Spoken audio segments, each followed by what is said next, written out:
सभी को नमस्कार। इस वीडियो में हम इकोनॉमिक्स का लेसन 5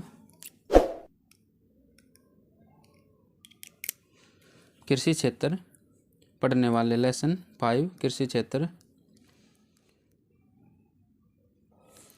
कृषि भारतीय अर्थव्यवस्था के प्राथमिक क्षेत्र का एक प्रमुख घटक है। स्वतंत्रता प्राप्ति के समय भारतीय कृषि अत्यंत पिछड़ी अवस्था में थी। उस समय कृषि में श्रम और भूमि की उत्पादकता कम थी। किसान परंपरागत कृषि पद्धतियों से कृषि करते थे। कृषि कार्य केवल जीवन निर्वाह हेतु किए जाते थे। उन दिनों बड़े पैमाने पर कृषि का वाणिज्यीकरण भी नहीं हुआ था। स्वतंत्रता प्राप्ति के समय भारत में सकल घरेलू उत्पाद में कृषि एवं संबद्ध क्षेत्रों का योगदान लगभग 50% था।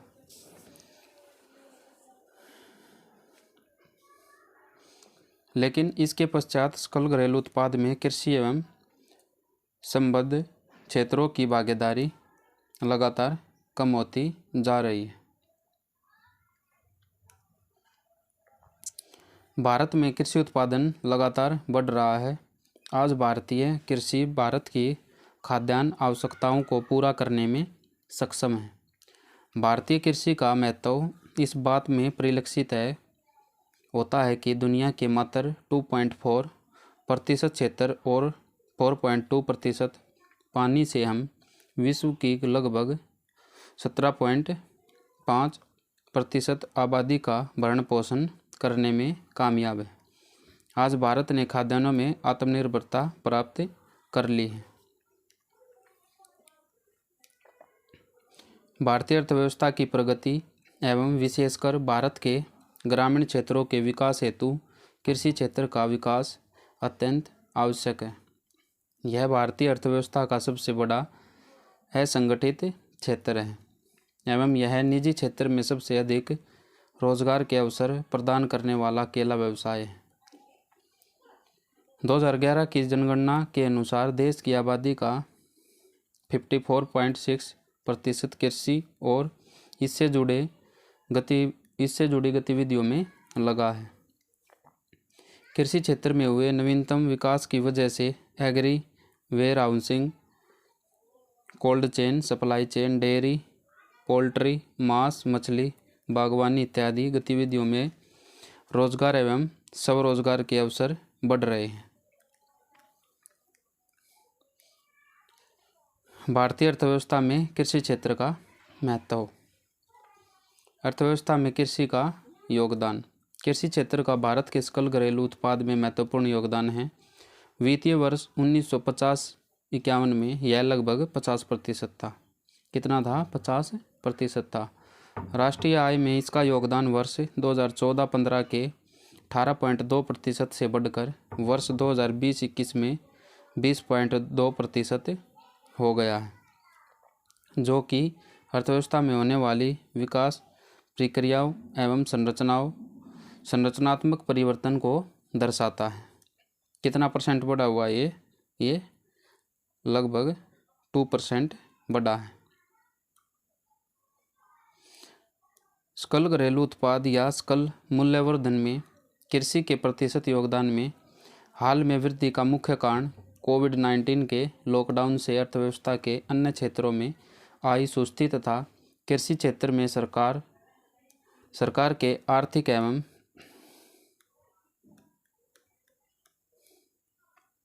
नीतिगत हस्तक्षेप हैं। पिछले 6 वर्षों के दौरान भारतीय कृषि क्षेत्र 4.6% की औसत वार्षिक वृद्धि दर से प्रगति कर रहा है।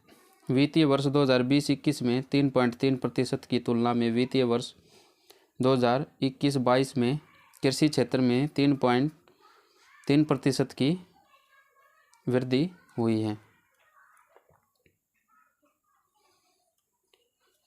नेक्स्ट है बढ़ती हुई जनसंख्या के लिए खाद्यान्नों की आपूर्ति। भारत में कृषि क्षेत्र के उत्पादन में लगातार वृद्धि हो रही है।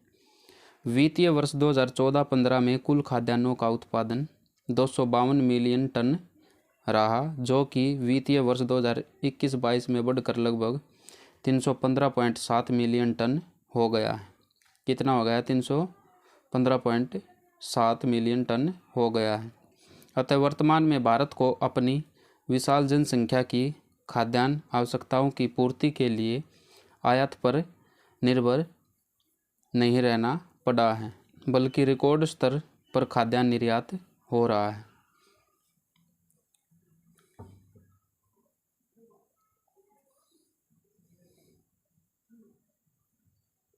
ये भारत में खाद्यान्न उत्पादन में निरंतर वृद्धि देखी जा रही है।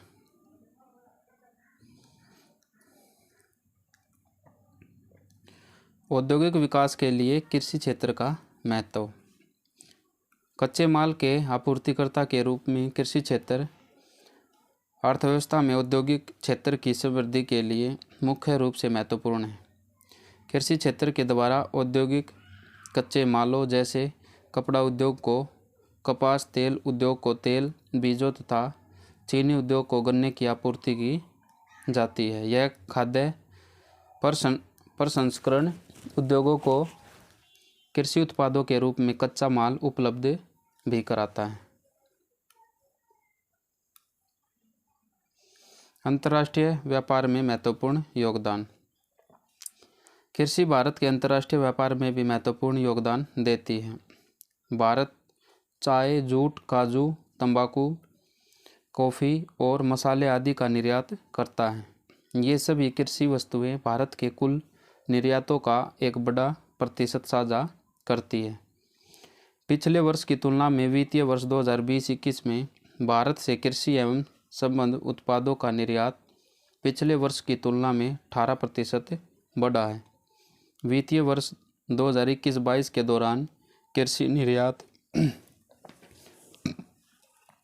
50.2 बिलियन अमेरिकी डॉलर के सार्वकालिक उच्च स्तर पर पहुंच गया है।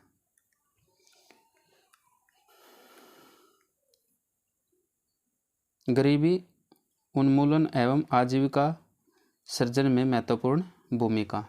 भारत में कृषि आजीविका का सबसे बड़ा साधन है। रोजगार अवसरों के लिए प्रत्यक्ष या अप्रत्यक्ष रूप से कृषि पर निर्भर रहने वाली भारतीय जनसंख्या का अनुपात अन्य क्षेत्रों की तुलना में सबसे ज़्यादा है। लगभग 70% ग्रामीण आबादी अपनी आजीविका के लिए मुख्यतः कृषि पर निर्भर है। इसमें 82% किसान लघु एवं सीमांत है। पूंजी निर्माण में सहयोग। भारत में पूंजी निर्माण प्रक्रिया में कृषि क्षेत्र का सहयोग आवश्यक है। कृषि उत्पादों के उत्पादन के रूप में तथा गैर कृषि उत्पादों की मांग के रूप में भारत में कृषि का केंद्रीय स्थान है। गैर कृषि उत्पादों की मांग के महत्वपूर्ण स्रोत होने के रूप में कृषि अर्थव्यवस्था के द्वितीयक क्षेत्र में निवेश को प्रेरित करती है। कृषि क्षेत्र में किसी भी प्रकार की मंदी से औद्योगिक क्षेत्र में भी मंदी उत्पन्न हो जाती है। इसके परिणाम स्वरूप सकल घरेलू उत्पाद की संवृद्धि दर गंभीर रूप से प्रभावित होती है। अगर किसी औद्योगिक क्षेत्र या कृषि में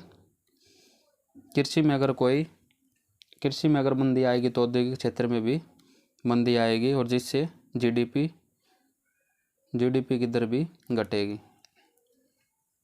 भारतीय कृषि का स्वरूप। निम्न उत्पादकता।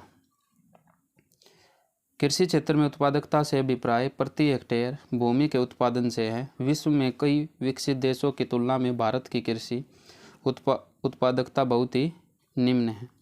कृषि क्षेत्र में निम्न उत्पादकता कृषि क्षेत्र के पिछड़ेपन का कारण बनती है, क्योंकि कृषि क्षेत्र औद्योगिक क्षेत्र के लिए मांग का सृजन करता है। इसलिए कृषि क्षेत्र के पिछड़ेपन के द्वारा औद्योगिक क्षेत्र की समृद्धि भी धीमी हो जाती है। नेक्स्ट है लघु जोते। भारत में कृषि जोतों का आकार सामान्यतः बहुत छोटा है। लघु जोते कृषि समृद्धि की प्रक्रिया में निम्नलिखित प्रकार से रुकावट लाती है। कैसे कैसे कृषि का यंत्रीकरण कठिन हो जाता है। लघु एवं सीमांत स्तर पर कृषि निरंतर ही लाभ के लिए उद्यम के स्थान पर निर्वाह का एक स्रोत बनी हुई है। लघु जोतों की वजह से किसान इनमें सुधार एवं उन्नत प्रौद्योगिकियों के प्रयोग हेतु प्रोत्साहित नहीं होते हैं। भारत में कृषि जोतों का ढांचा। कृषि गणना 2015-16 के प्रथम चरण के परिणामों के अनुसार कार्यरत कृषि जोतों की संख्या अर्थात कृषि उद्देश्य हेतु उपयोग में लाए जा रहे हैं भूखंडों की संख्या वर्ष 2010-11 में 138 मिलियन से बढ़कर 2015-16 में 146 मिलियन हुई है। इस प्रकार से हमें 5.3% की बढ़त दर्ज हुई है। कुल सक्रिय जोतों में सीमांत जोतों का अंश वर्ष 2000 से 2001 के 62.9% से बढ़कर 2015 में 68.5% हुआ है, जबकि छोटी जोतों का अंश इस अवधि के दौरान 18.9% से घटकर 17.7% हुआ है। बड़ी जोतें 6.5% से घटकर 4.3% हो गई है।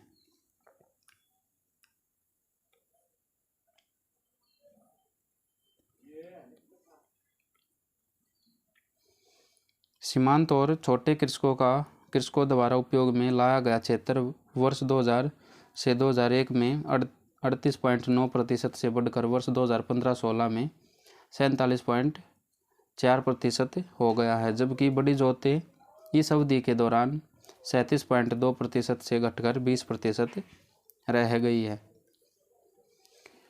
नेक्स्ट है भू उपयोग सांख्यिकी। 2018-19 के अनुसार देश का कुल भौगोलिक क्षेत्र 328.7 मिलियन हेक्टेयर है, जिसमें से 139.3 मिलियन हेक्टेयर निवल बुआई क्षेत्र है और 141.6% फसल सघनता के साथ सकल फसल क्षेत्र 197.3 मिलियन हेक्टेयर है। सकल बुआई क्षेत्र कुल भौगोलिक क्षेत्र का 42.4% है। सकल संचित क्षेत्र 71.6 मिलियन हेक्टेयर है।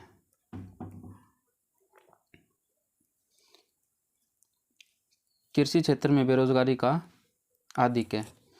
कृषि क्षेत्र में मौसमी बेरोजगारी और प्रजनन बेरोजगारी बहुतायत से पाई जाती है।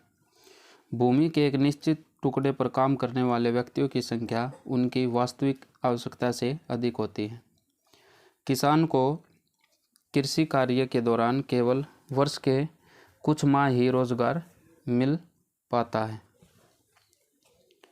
ये थे कृषि क्षेत्र में बेरोजगारी का अधिक है। अब है भूस्वामी काश्तकार संघर्ष। कृषि भूमि के एक बड़े भाग पर काश्तकारों द्वारा कृषि की जाती है। काश्तकार भूमि के स्वामी नहीं होते, बल्कि वे भूस्वामी से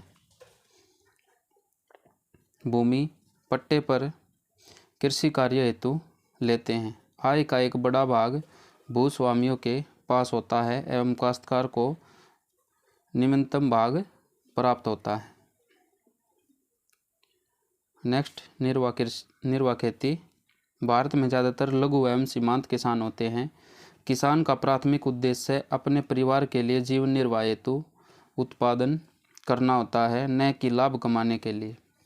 भारत में खेती की प्रकृति वाणिज्यिक नहीं है, अर्थात आज भी भारत में अधिकतर निर्वाह कृषि होती है। वर्षा पर अत्यधिक निर्भरता। भारतीय कृषि वर्षा पर आधारित है तथा वर्षा की अनिश्चितता की वजह से कृषि उत्पादन में भी अनिश्चितता उत्पन्न होती है। भारत में आज भी कृषि क्षेत्र में पर्याप्त एवं उन्नत सिंचाई सुविधाओं का अभाव पाया जाता है। पिछड़ी तकनीक। क्योंकि भारत में अधिकांश खेत छोटे आकार के होते हैं और उन पर खेती करने वाले अधिकांश किसान निर्धन होते हैं, अतः पिछड़ी तकनीकों का उपयोग करना उनकी बाध्यता है। इसी कारण यहाँ आधुनिक उपकरणों जैसे ट्रैक्टर, थ्रेशर एवं अन्य कृषि संबंधी मशीनों का प्रयोग सामान्य रूप से बहुत कम होता है। तो तकनीक जो तकनीक है, तकनीक में भी जो किसान है वे पिछड़े हैं। आधुनिक कृषि आगतों का अभाव। आज भी भारतीय कृषि में आधुनिक आगतों जैसे उन्नत किस्म के बीज, रासायनिक उर्वरक, कीटनाशक दवाइयाँ का उपयोग बहुत कम किया जाता है, जिससे उत्पादकता प्रभावित होती है। उन्नत किस्म के जो बीज है और रासायनिक उर्वरक जो दवाइयाँ हैं ये भी कम हैं। खेतों के अपखंडन और उपविभाजन की समस्या। भारत में जोतों का उपविभाजन एवं अपखंडन विभिन्न कानूनी, सामाजिक, आर्थिक कारणों से देखने को मिलता है। कृषि भूमि का कई छोटे छोटे टुकड़ों में विभाजित होना कृषि भूमि का उपविभाजन कहलाता है, जबकि अपखंडन के अंतर्गत एक व्यक्ति का कुल भूस्वामित्व अलग अलग स्थानों पर बिखर जाता है। इस कारण किसान अपनी कृषि भूमि में सुधार नहीं कर पाता है, जिससे निम्न उत्पादकता की समस्या बनी रहती है। कृषि उत्पादन में क्षेत्रीय विषमता। भारत में कृषि उत्पादन एवं उत्पादकता में व्यापार स्तर पर क्षेत्रीय विषमताएं विद्यमान हैं। भारत में विद्यमान विस्तृत भौगोलिक विषमताओं एवं जलवायु के अनुसार कृषि उत्पादकता में भी व्यापक अंतर देखने को मिलता है।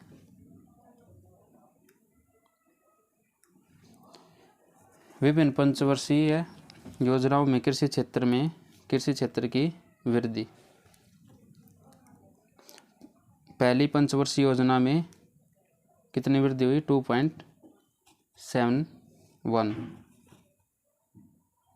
और दूसरी पंचवर्षीय योजना में 3.15 और तीसरी पंचवर्षीय योजना में -0.73।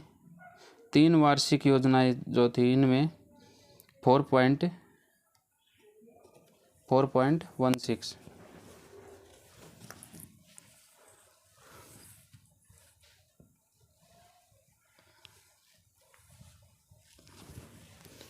और चौथी पंचवर्षीय योजना में 2.57 और पाँचवीं में 3.28, छठी में 2.52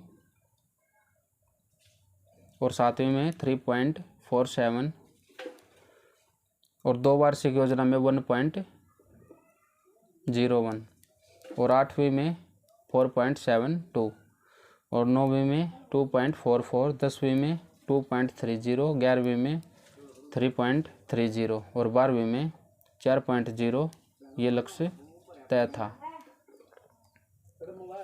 कृषि आदान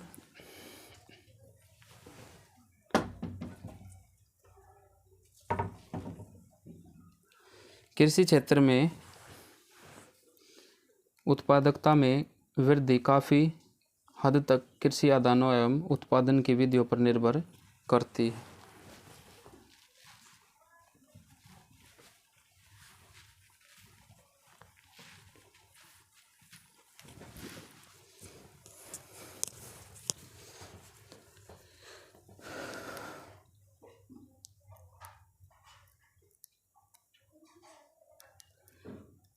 कृषि आदान उन्नत किस्म के बीजों पर, उर्वरक पर और कृषि मशीनीकरण पर, कीटनाशक दवाएं, वित्त, साख सुविधाएं और सिंचाई पर निर्भर करती है।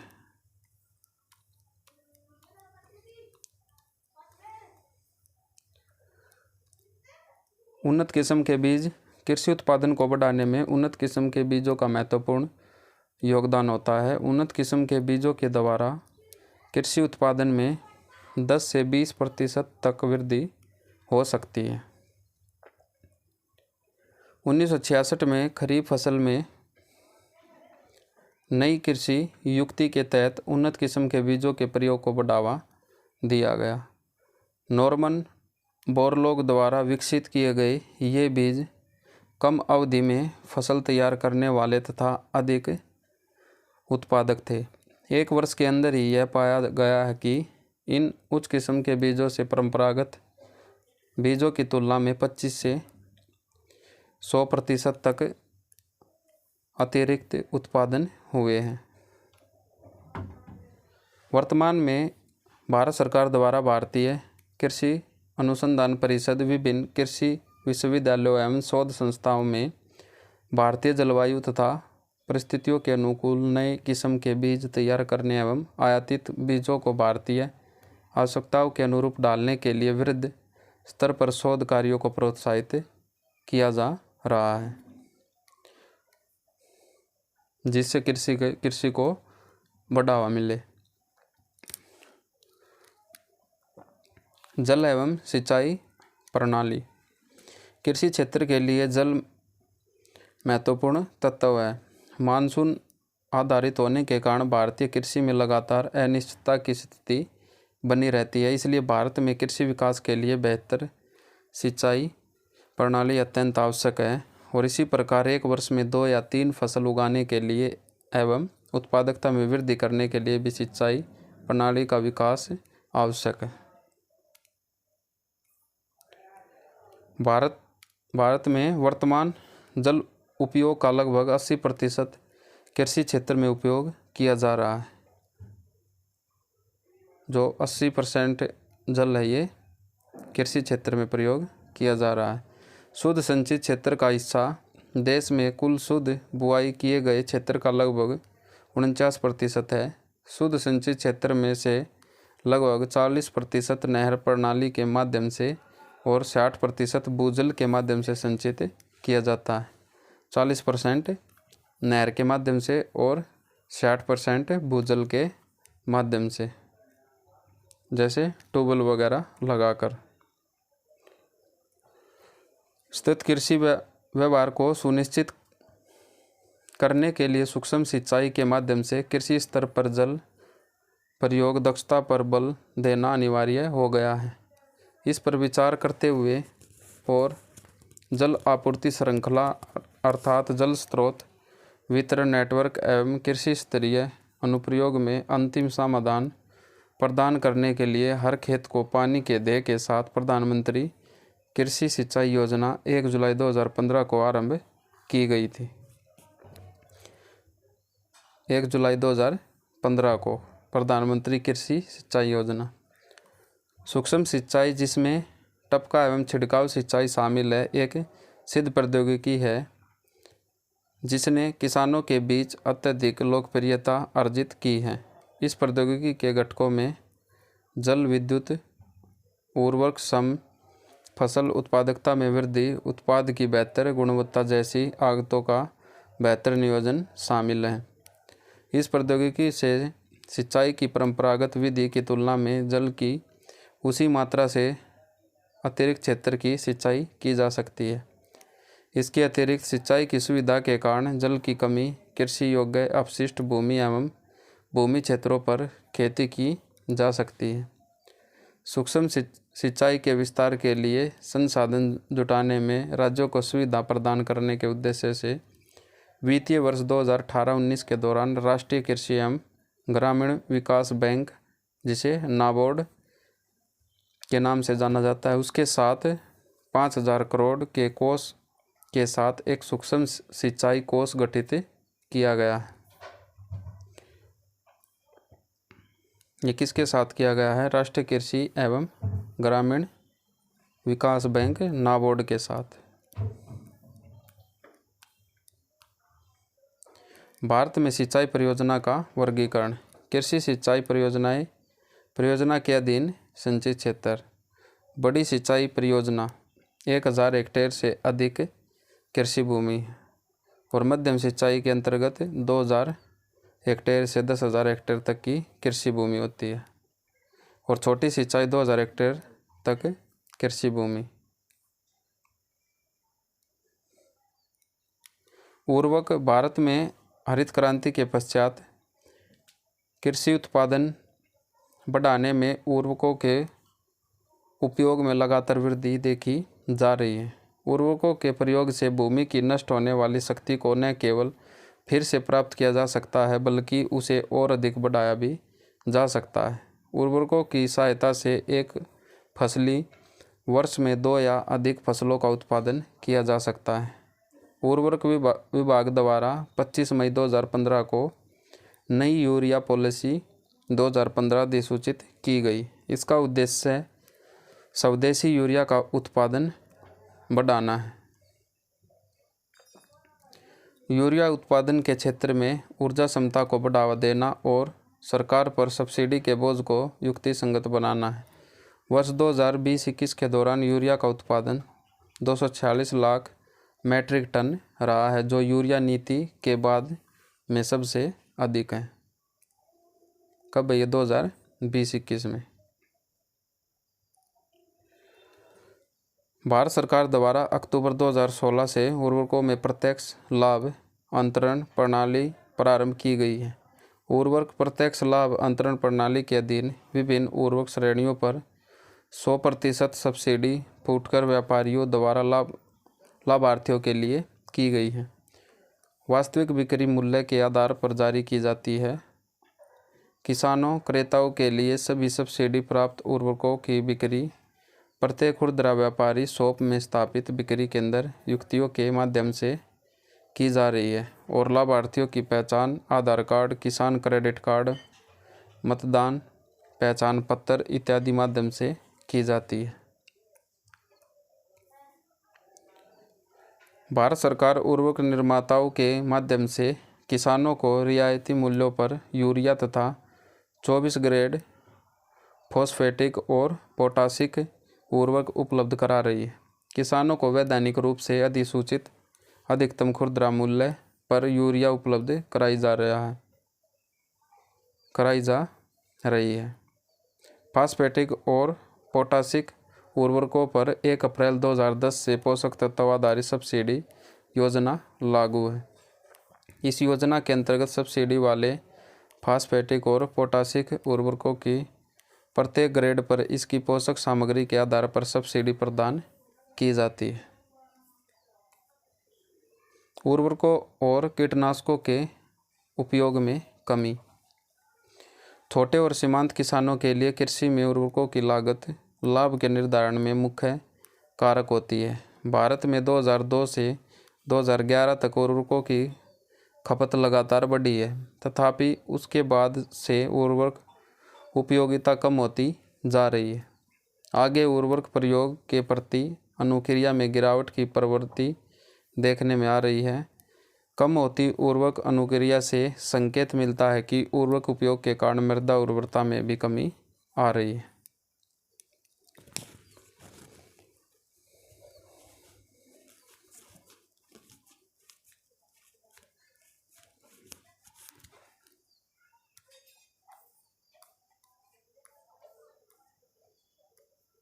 नेक्स्ट है उर्वरक विभाग के अनुसार भारतीय कृषि में उर्वरक अनुक्रिया में कमी, उर्वरक उपयोग में अनुपयुक्त और असंतुलित उर्वरक उपयोग, पोषण आहार में कमी, संतुलित पाद पोषण के विषय में किसानों की जागरूकता में कमी और फसलों के कमजोर प्रबंधन के कारण आ रही है। उर्वरता उपयोग दक्षता में सुधार के लिए किसानों को सही उत्पाद, खुराक, अनुप्रयोग समय एवं पद्धति की जानकारी होनी चाहिए। कुछ सुझाए गए उपायों में मृदा स्वास्थ्य स्थिति के आधार पर खुराक का इष्टतम प्रयोग, नीम कोटेड यूरिया को प्रोत्साहन और सूक्ष्म पोषकों को प्रोत्साहन, जैविक खादों और जल में घुलनशील खादों को प्रोत्साहन देना भी शामिल है।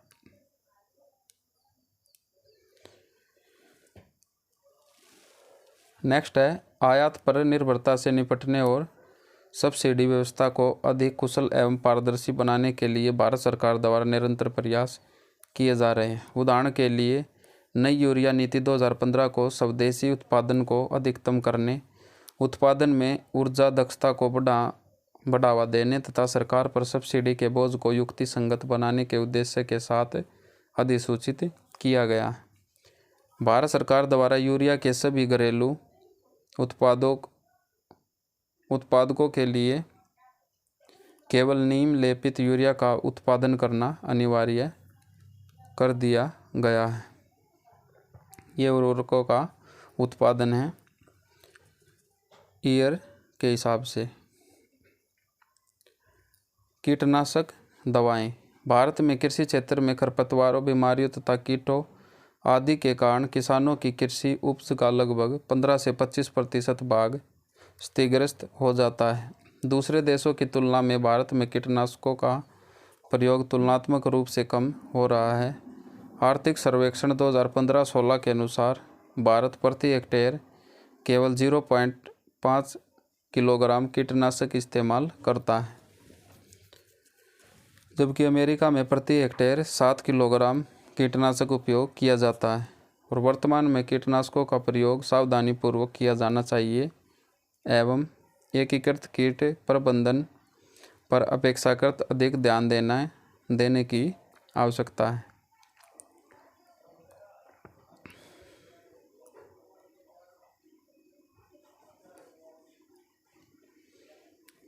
नेक्स्ट है कृषि मशीनीकरण। कृषि मशीनीकरण का अर्थ कृषि भूमि पर उन कार्यों के लिए मशीनों के प्रयोग से है जो परंपरागत खेती में मनुष्य या पशुओं के श्रम द्वारा संपन्न किए जाते हैं। विभिन्न कृषि प्रक्रियाओं में श्रम की अधिक भागीदारी के कारण भी कई फसलों की उत्पादन लागत बहुत ज़्यादा है। कृषि यंत्रीकरण में खेती कृषि की सभी क्रियाओं में हल चलाने से लेकर फसल काटने तथा बेचने तक मशीनों का प्रयोग होता है। कृषि मशीनीकरण और फसल उत्पादकता का सीधा संबंध होता है, क्योंकि कृषि मशीनीकरण समय और श्रम बचाता है, कृषि उत्पादन की लागत एवं फसल कटाई के बाद की हानियों को कम करता है तथा फसल की उपज और खेती की आय को बढ़ाता है। वर्ष 2018 में भारत में कृषि क्षेत्र में मशीनीकरण का स्तर लगभग 40 से 45% था। ये मशीनीकरण का। इसके विपरीत संयुक्त राज्य अमेरिका तथा पश्चिमी यूरोप के देशों में जहाँ श्रम का अभाव है और पूंजी की प्रचुरता है, वहाँ मशीनीकरण का स्तर बहुत अधिक है। जैसे संयुक्त राज्य अमेरिका के सकल घरेलू उत्पाद में कृषि क्षेत्र का योगदान लगभग 1% है और यहाँ पर कृषि क्षेत्र में 95% तक मशीनीकरण हो चुका है। इसी प्रकार ब्राज़ील में 75% तथा चीन में 57% तक कृषि क्षेत्र में मशीनीकरण हो चुका है। भारत में समुचित मशीनीकरण द्वारा कृषि उत्पादकता में 30% तक वृद्धि एवं कृषि लागतों में 20% तक की कमी की जा सकती है।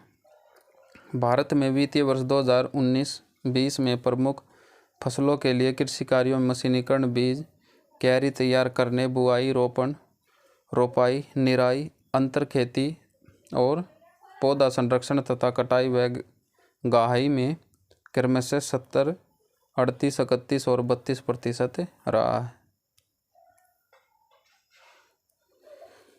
कृषि क्षेत्र में विद्युत की उपलब्धता और कृषि की उपज के बीच रेखीय संबंध होता है।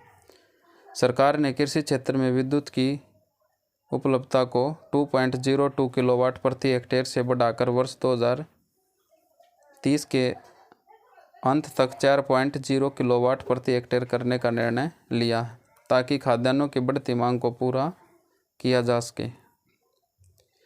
देश में कृषि मशीनीकरण क्षेत्र की समावेशी प्रगति की आवश्यकता को देखते हुए वर्ष 2014-15 में मशीनीकरण संबंधी मिशन ऑन एग्रीकल्चर मैकेनाइजेशन प्रारंभ किया गया है। इस योजना के अंतर्गत कृषि मशीनरी का प्रशिक्षण एवं प्रदर्शन करने के लिए राज्य सरकारों को वित्तीय सहायता दी जाती है।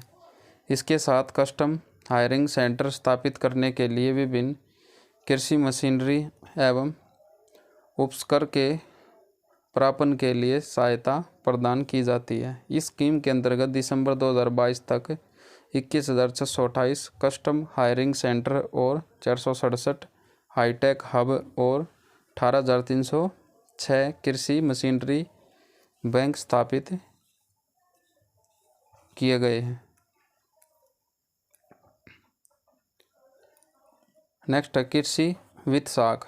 अधिकतर भारतीय किसान मध्यम एवं छोटी श्रेणी के होते हैं, जिनके पास वित्त का सामान्यतः अभाव होता है। कृषि उत्पादकता में वृद्धि करने एवं अन्य कृषि कार्यों हेतु कृषि ऋण एक महत्वपूर्ण मध्यवर्ती साधन है। किसानों को कृषि कार्य हेतु यथा खेतों में जुताई करने, उन्नत किस्म के बीजों के क्रय, बीजों की बुआई करने, खेतों में फसल उत्पादकता बढ़ाने हेतु उर्वरकों एवं कीटनाशकों का छिड़काव करने, बेहतर सिंचाई व्यवस्था सुनिश्चित करने, फसलों की कटाई, परिवहन, भंडारण एवं विपणन इत्यादि हेतु धन की आवश्यकता होती है। इसलिए किसानों को कृषि ऋण की अधिक आवश्यकता पड़ती है।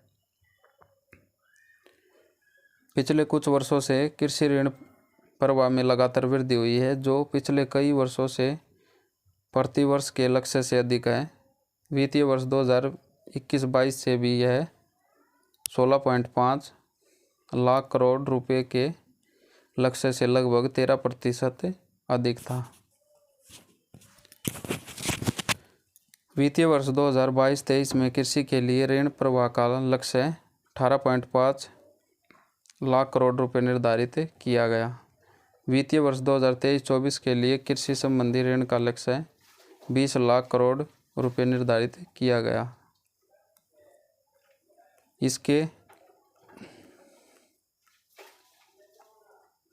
इसके अलावा भारत ने किसान क्रेडिट कार्ड के माध्यम से 30 दिसंबर 2022 तक 3.89 करोड़ किसानों को 4,51,672 करोड़ रुपए की केसीसी सीमा वाले किसान क्रेडिट कार्ड जारी किए गए। प्रधानमंत्री किसान योजना के सभी पात्र लाभार्थियों को किसान क्रेडिट कार्ड स्कीम के, ये गलत है, किसान क्रेडिट कार्ड है, यहाँ पे 4,51,672 करोड़ की केसीसी सीमा वाले किसान क्रेडिट कार्ड जारी किए गए। प्रधानमंत्री किसान योजना के सभी पात्र लाभार्थियों को किसान क्रेडिट कार्ड स्कीम के अंतर्गत शामिल किया जाएगा। भारत में कृषि उधार का क्षेत्रीय वितरण अत्यंत विषम है और पूर्वोत्तर पहाड़ी एवं पूर्वी राज्यों में ऋण निम्न है। कुल कृषि ऋण संवितरण में पूर्वोत्तर राज्यों का हिस्सा 1% से भी कम है।